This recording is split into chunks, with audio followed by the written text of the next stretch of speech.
حضور کی امت سے پیار کیا جائے۔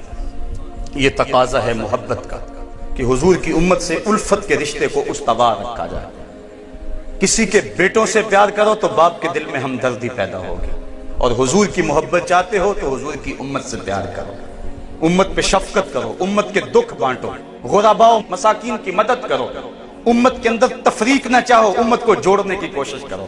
ڈیڑھ اینٹ کی مسجد بنا کے نفرت کے درس نہ دو، محبت کے سبق پڑھاؤ، محبت کے پھول لگاؤ، نفرت کے کانٹے توڑو۔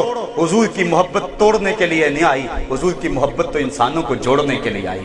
ساری محبتیں توڑتی ہیں، عورت کی محبت توڑتی ہے۔ عورت ایک ہے، چاہنے والے دو ہیں، آپس میں رقیب کہلائے۔ یہ تو میرا محبوب تھا، تم نے کیوں دیکھا؟ تقاضا بن گیا، لڑائی ہوئی۔ اقتدار کی کرسی ایک ہے، چاہنے والے کئی ہیں، الیکشن بن گیا۔ دولت کا انبار ایک ہے، ڈھونڈنے والے کئی ہیں، چینا جھپٹی بن گئی۔ ہر حسن انسان کو تقسیم کرتا ہے، توڑتا ہے، لیکن حسن مصطفیٰ انسان کو جوڑتا ہے۔ اگر میں پیار کرتا ہوں، دہائی دیتا پھرتا ہوں، آؤ تم بھی میرے آقا کے غلام بن جاؤ۔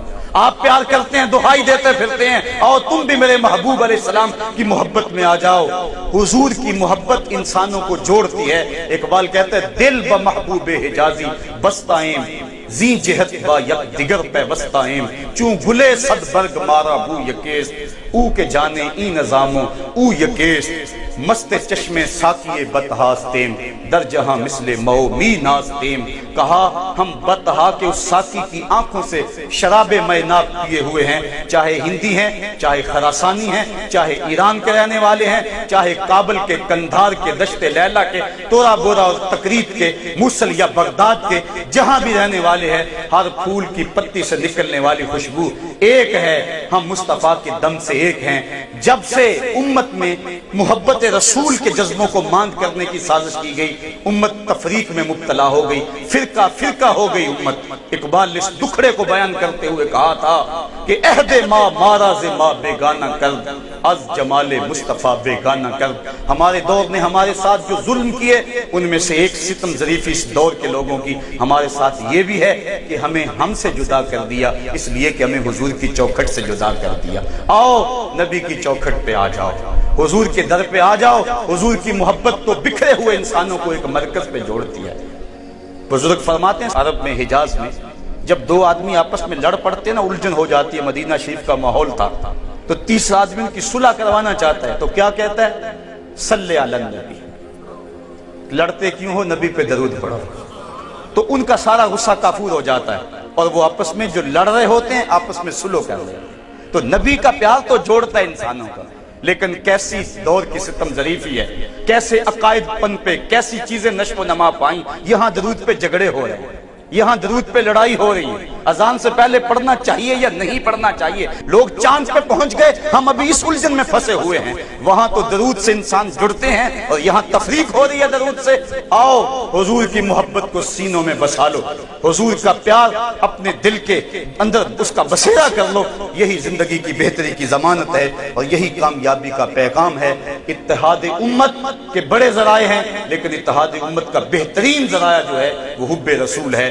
آقا کریم کی محبت انسانوں کو جوڑتی ہے۔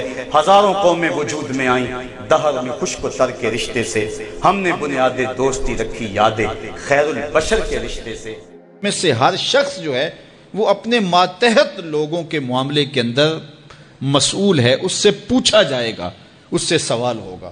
آپ اگر ایک باپ ہیں تو 8، 4، 5 بچے آپ کے زیر کفالت ہیں، تو ان کے معاملات کے آپ ذمہ دار ہیں۔ اگر آپ ٹیچر ہیں تو شاگردوں کے معاملات کے ذمہ دار ہیں۔ اگر آپ ایک فیکٹری بنائی ہے اور 200-300 لوگ وہاں کام کر رہا ہے، تو جتنی آپ کی ذمہ داریاں جو ہے وہ بنتی ہیں تو ان کو وہاں آپ نبھائیں گے۔